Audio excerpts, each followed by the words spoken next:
우리 앞뒤좌우로 한번 인사하실까요? 오늘도 행복한 주일 되십시오. 여러분, 위대한 지도자 중 우리는 아브라함 링컨을 알고 있습니다. 링컨은 노예 해방의 영웅이고 그리고 강인한 대통령으로 알려져 있죠. 하지만 그의 내면이 깊은 어두운 가운데 꽤 긴 세월 동안 이 어려움을 겪었다는 것을 아는 사람은 드물 겁니다. 젊은 시절 링컨은요, 약혼녀가 죽습니다. 그리고 깊은 우울증에 빠지게 되죠. 친구들은요, 링컨이 혹시라도 자살을 할까봐 이 칼 그리고 면도날을 늘 숨겨두었다고 합니다. 링컨은 당시 친구에게 이런 편지를 쓴 적이 있는데요. 나는 지금 살아있는 사람 중에서 가장 비천한 사람이다. 비천한 사람이다. 내가 느끼는 이 고통이 온 세상 사람들에게 나누어진다면 이 땅에 웃는 얼굴을 가진 사람이 없을 거야. 링컨은 이런 우울의 시간, 이 낭망의 시간을 보냈지만요, 신앙으로 극복을 합니다. 그 시간, 고독의 시간을 영혼의 거울로 이제 삼고 하나님의 뜻을 구하는 사람으로 거듭나게 되죠. 여러분, 본문에는요, 링컨보다 더 높은 영적인 정점에 올라갔지만 더 깊이 추락한 한 사람, 엘리야가 나옵니다. 갈매산 영웅에서 로뎀나무 아래 죽기를 강구하는 도망자로 전역한 이 엘리야의 이야기를 통해 성도도 겪게 되는 낙심, 이 낙심의 파도를 어떻게 넘어야 될지, 우울과 어려움이라는 시련이 찾아왔을 때 어떻게 하나님께 가까이 가야 될지를 오늘 잠깐 살펴보고자 합니다. 열왕기상 18장 37절과 40절에 보면요, 갈멜산 전투라고 불리는 이 엘리야 홀로 그리고 거짓 선지자 850명과의 싸움입니다. 본문 19장의 하루 전 일이고요. 갈멜산 정상에서 이 불이 떨어짐으로 엘리야는요, 거짓 선지자들에게 하나님이 진짜 신임을 증명을 합니다. 그리고 18장 45절에 보면요, 그토록 기다렸던 가뭄의 문제가 해결됩니다. 3년 6개월 동안 이스라엘은 가뭄의 문제로 고생을 했는데요, 엘리야가 이 비를 내리게 합니다. 이제 엘리야는요, 하나님의 능력을 증명했을 뿐만 아니라 이스라엘의 희망의 상징이 됩니다. 그런데 오늘 저와 여러분이 읽은 본문은요, 우리에게 당혹감을 줍니다. 열왕기상 19장 3절을 보면요, 그가 이 형편을 보고 일어나 자기 생명을 위해 도망을 쳤다라고 기록되어 있죠. 승승장구했던 엘리야가 자기 생명을 위해서 브엘세바 망명을 했다는 겁니다. 이유가 뭘까요? 이유를 알기 위해서는요, 그가 이 형편을 보고에 보다는 단어에 우리는 조금 주목할 필요가 있습니다. 이 보다는 히브리어는요, 단순히 눈으로 사물을 파악하다는 의미뿐만 아니라 주목하다, 그것에 사로잡히다라는 뜻을 갖고 있습니다. 엘리야는 어떤 것에 사로잡혀서 도망을 쳤다는 겁니다. 그 전날 850명의 거짓 선지자가 싸울 때는요, 엘리야는 하나님께 주목했습니다. 하나님이 응답해 주시기를 기도했죠. 하나님께 사로잡혔죠. 하지만 지금요, 엘리야는 하나님께 사로잡히고 있지 않습니다. 그래서 도망을 친 겁니다. 엘리야가 도대체 무엇에 사로잡히고 보았기 때문에 이렇게 도망을 쳤을까요? 2절이 그 이유를 우리에게 설명해 주고 있는데요, 2절에 이런 말이 있어요. 이세벨이 사신을 엘리야에게 보내 이르되 내가 내일 이맘때에 반드시 내 생명을 저 사람들 중 한 사람의 생명 같게 하리라. 죽이겠다는 말이죠. 전능하신 하나님께 사로잡혔던 엘리야가요, 지금 한순간 이세벨의 협박편지, 죽이겠다는 협박편지에 그 두려움에 사로잡혀서 도망을 치고 있는 겁니다.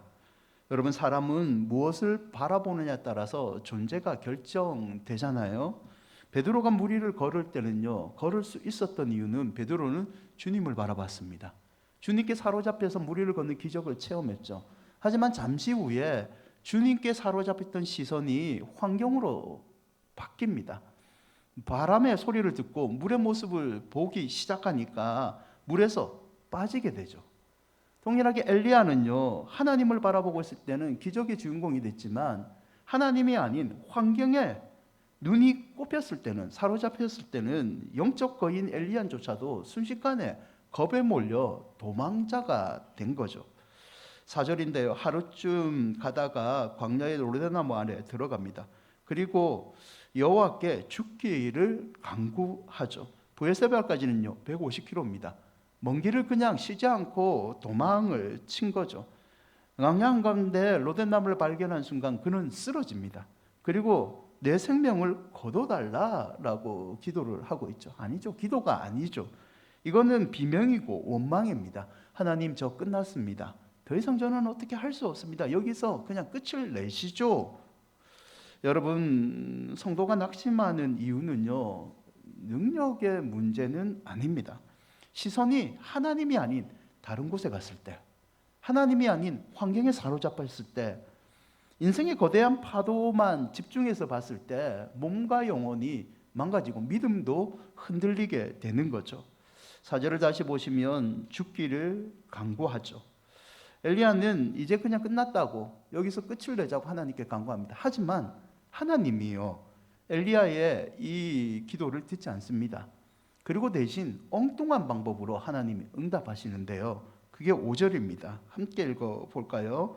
로덴나무 아래에 누워 자더니 천사가 그를 어루만지며 그에게 이르는데 일어나서 먹으라 하는지라. 하나님은요, 죽기를 간구하는 엘리야에게 꾸짖지 않습니다. 내가 감히 나에게 죽음을 논하느냐? 진짜 죽여줄까? 네가 이러고도 선지자냐? 필요 없다. 이제 다른 사람을 선지자로 세우겠다. 여러분, 훈계하지도 않고요, 책망하지 않습니다. 하나님은요, 누워 잤더니 엘리야에게 잠을 줍니다. 그리고 천사를 보내어 엘리야를 어루만지죠. 천사가 가져온 것은요, 숯불에 구운 떡과 한 병입니다. 여러분, 여기서 우리는 부드러운 하나님을 좀 만나는데요, 낙심한 자에게 필요한 것은 여러분 훈계가 아니죠. 어떤 집사님이 여러분을 찾아왔습니다. 나 너무 힘듭니다. 기도도 되지 않고 아이들은 도대체 내 말을 듣지 않고 집안에 이 돈구멍이 나올 기미조차 보이지 않고 힘듭니다. 이렇게 찾아온 사람에게 여러분 어떻게 하세요? 훈계를 하세요? 그 사람이 여러분의 훈계를 들으려고 왔을까요? 아닙니다. 내가 이만큼 힘들다, 공감해달라, 그냥 내 손 한번 잡아달라는 거죠. 낙심할 자에게 필요한 것은요, 어떻게 보면 따뜻한 밥 한 끼고 깊은 잠이고 따뜻한 천사가 어루만지듯이 손길이죠. 하나님은 지금 엘리야의 낙심이 영적인 문제인 것과 함께 극심한 탈진인 것을 알고 계십니다. 6절과 8절을 보십시오. 하나님이 엘리야에게 일어나 먹으라고 하십니다. 그리고 그 다음 행동이 뭐냐? 다시 재우십니다. 잠을 자게 합니다. 깨우고요, 또 먹이십니다. 단순한 방법, 먹고 자는 이 쉼의 과정을 통해서요, 엘리야는요, 하나님의 호렙산에 이르는 다시 힘을 내어서 40주 40자를 걷게 됩니다. 하늘에서 떨어진 번개가 아니라 하나님이 갑자기 나타나셔서 홍해를 가는 것이 아니라 잠을 자고 숯불에 구운 떡 한 덩이 그 힘으로 하나님의 만나로 하나님의 산 호렙에 다시 걸어가게 된 거죠. 여러분, 너무 지쳐 기도조차 나오지 않을 때가 있죠. 그때는 기도를 계속하는 것도 중요합니다. 더불어서 때로는 너무 억지로 할 필요도 없습니다. 시편 120편 2절에 보면요, 여호와께서 그의 사랑하시는 자에게 잠을 주신다라는 말씀이 있죠. 때로는요, 기도조차 나오지 않을 때는요, 하나님 품 안에서 하나님 믿고 그냥 주무시는 것도 믿음입니다. 잘 먹고 잘 쉬는 것, 그게 어떻게 보면 낙심을 이길 수 있는 하나님이 우리에게 주신 거룩한 특권일 수 있는 거죠. 19장 9절에요. 호렙에 이르렀을 때 동굴에 엘리야가 들어갑니다. 10절은요, 몸은 회복됐지만 엘리야의 마음은 여전히 낙심에 사로잡혀 있습니다. 그리고 엘리야는요, 한탄을 하죠. 하나님, 나만 남았습니다. 내 주의 사람들이 다 죽었고 나만 하나님 나라를 위해서 싸우고 있습니다. 나는 이제 지쳤습니다. 엘리야는요, 어떻게 보면 세상을 하나님이 뒤집어 주기를 원했던 것 같습니다.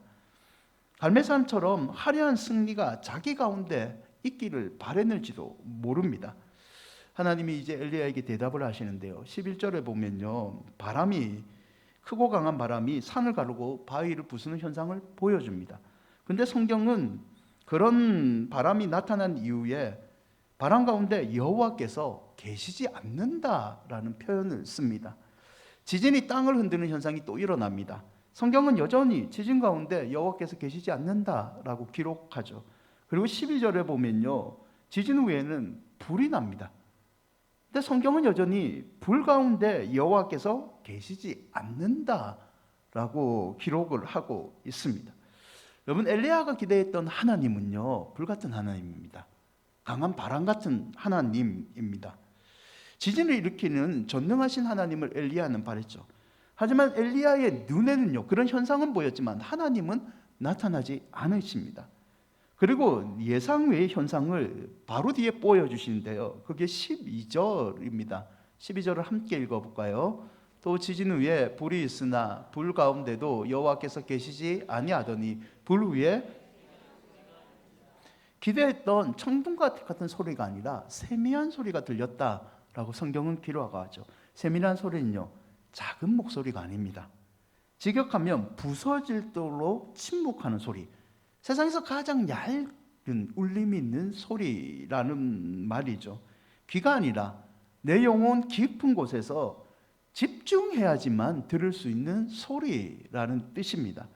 하나님은요, 웅장한 퍼포먼스가 아니라 깊은 침묵 속에서 엘리야가 하나님을 온전히 바라보을 때 들을 수 있는 소리를 지금 내신 겁니다.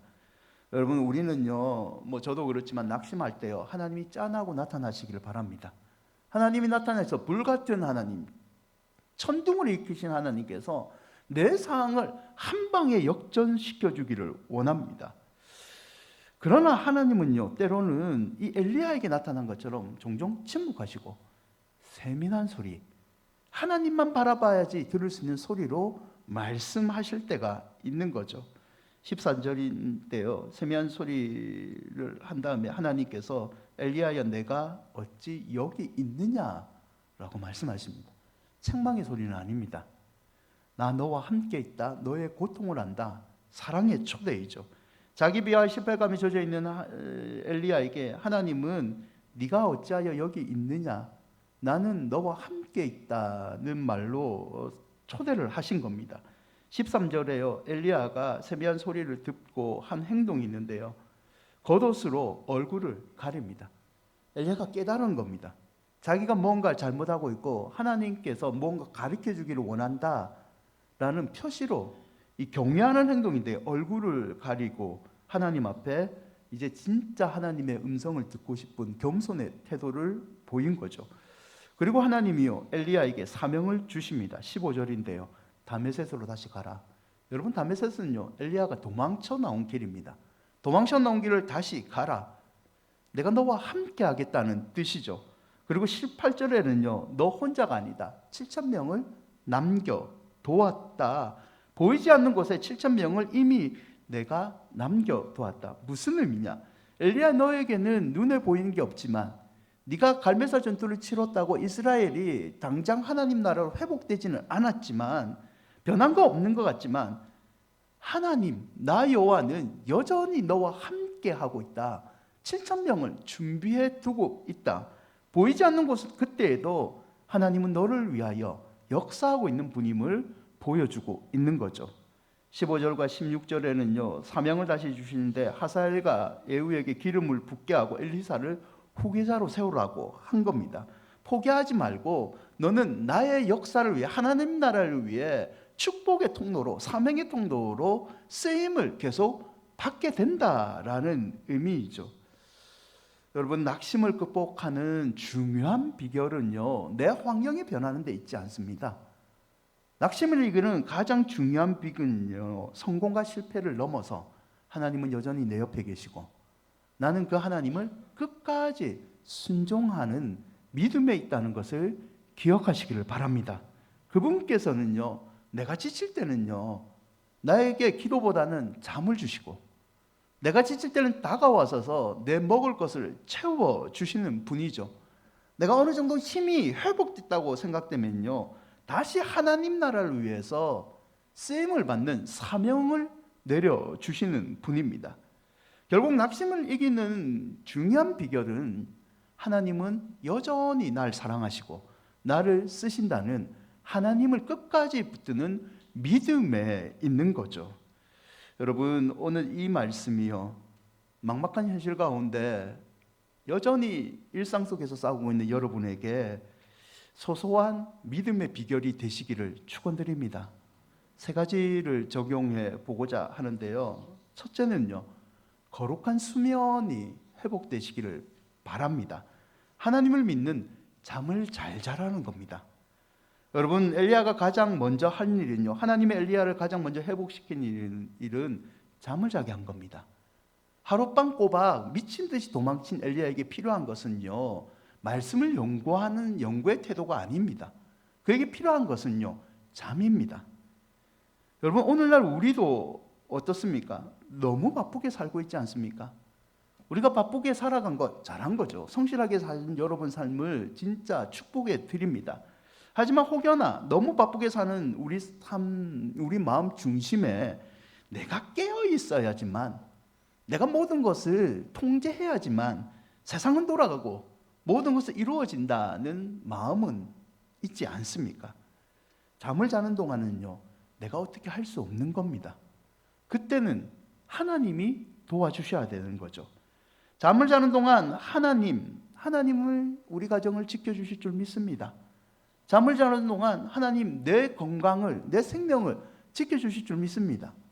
결국 잠이라는 것은요, 세상을 돌보시는 하나님을 믿는 가장 큰 믿음의 고백입니다. 시편 4편 8절인데요. 함께 읽어볼까요? 내가 평안히 눕고 자기도 하리니 나를 안전히 살게 하시는 이는 오직 여호와. 여러분, 이 고백이 여러분의 고백이 되시기를 축원드립니다. 여러분, 거룩한 수면, 건강을 베개 밑에 묻어버리고요, 죄책감 없이 푹 자는 것, 그 회복이 어떻게 보면 믿음과 사명의 회복의 출발점이 될 수 있습니다. 두 번째는요, 10분이라도 호렙산에 올라가는 경건의 습관을 회복하셔야 됩니다. 자는 순간까지 하나님께서 우리를 돌봐주신다는 것을 믿는다면요, 그 하나님과 교제하는 경건의 습관이 회복돼야지 내년을 하나님이 주신 지혜 안에 설계할 수 있는 거죠. 소음이 가득할 때는요, 하나님의 음성이 들리지 않습니다. 하나님 그래서 엘리야에게 자신의 음성을 듣게 하려고 세미한 음성을 들려주신 거죠. 여러분, 출근길에 차 안이든 전철 안이든 침대 밑이든 상관없습니다. 하루에 딱 10분만 스마트폰을 꺼버리시고 하나님께 침묵하며 한번 대화를 해보시죠. 그러면요, 고요한 속에서 하나님께서 여러분을 찾아와 주실 줄 믿습니다. 기도도 간단하게 하면 됩니다. 하나님, 제가 여전히 하나님을 의지하고 있습니까? 하나님, 오늘 잠을 주실 생명의 하나님께서 여전히 나와 내 자녀들의 삶을 이끌어 계시고 있습니까? 나는 어떤 상황 가운데도 하나님을 믿습니다. 시편 46편 10절인데요. 함께 고백해 볼까요? 이르시기를 너희는 가만히 있어 내가 하나님됨을 알지어다. 내가 문나라 중에서 높임을 받으리라. 내가 세계 중에 높임을 받으리라. 46편 10절의 시는요, 우리가 높임을 받을 수 있다라고 얘기를 합니다. 근데 높임을 받은 그 조건을 뭐라고 합니까? 너희는 가만히 있어라. 가만히 있어 뭘 해야 됩니까? 하나님이 하나님됨을 알지어다. 여러분, 하나님 만나는 그 경건의 시간 10분이라도 하나님이 계신 호렙산에 올라가는 그 믿음을 회복하시기를 바랍니다. 세 번째는요, 숨겨진 7,000명들을 다시 교제하시기를 바랍니다. 나만 남아있다 고 고립감에 쌓여있던 엘리야에게 하나님은요, 아니다, 너와 함께 하나님의 나라를 이루는 7,000명이 여전히 있다라고 얘기하고 있죠. 동력자인데요, 전도서 4장 9절과 12절에 보면 두 사람은 한 사람보다 낫다라고 얘기합니다. 홀로 있어 넘어지지만 두 사람이 있으면요 붙들어 일으켜 세워진다라고 얘기하죠. 그리고 12절에서는요 한 사람은 패하지만 두 사람은 맞설 수 있고 세 사람은 쉽게 끊어지지 않는다라고 얘기를 합니다. 혼자 너무 힘들어하지 마시고 여러분 누구보다 여러분을 사랑하는 가족이든 믿음의 동력자든 그분들과의 영적인 교제권이 회복되시기를 바랍니다. 여러분 낙심할 때는요 나 혼자 이기는 것보다 이 고민을 함께 지고 가는 믿음의 동지들과 함께 나누는 것이 이길 수 있는 비결입니다. 그리고 그거 아시죠? 내가 힘들어하는 내 믿음의 동력자에게 전화하고 위로하면요 그 위로하는 과정 속에서 나도 회복됩니다. 그 거룩한 7,000명과의 회복, 그 교제의 회복이 다음 한 주간 다시 여러분 삶 가운데 일어나시기를 바랍니다. 말씀을 맺고자 합니다. 1741년 56세였던 핸델은요 인생의 밑바닥을 경험하게 됩니다.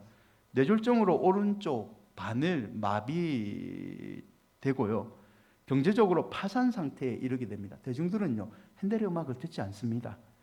어느 날 시인 찰스 제네스가 이 성경 구절 하나가 포함된 가사집을 핸델에게 보냅니다. 핸델은 어둠 속에서 그 가사집을 읽어가다가 한 구절에 마음이 동요하기 시작합니다. 그 구절이 뭐냐면 그가 채찍에 맞음으로 우리는 나음을 입었도다. 멸시를 받아서 사람들에게 버림을 받았으며 자신 혼자 인생의 모든 풍파를 맞고 우울과 낙심 속에 살아간 줄 알았는데 자기가 믿는 하나님께서는 함께 채찍을 맞고 함께 멸시와 버림을 받았다.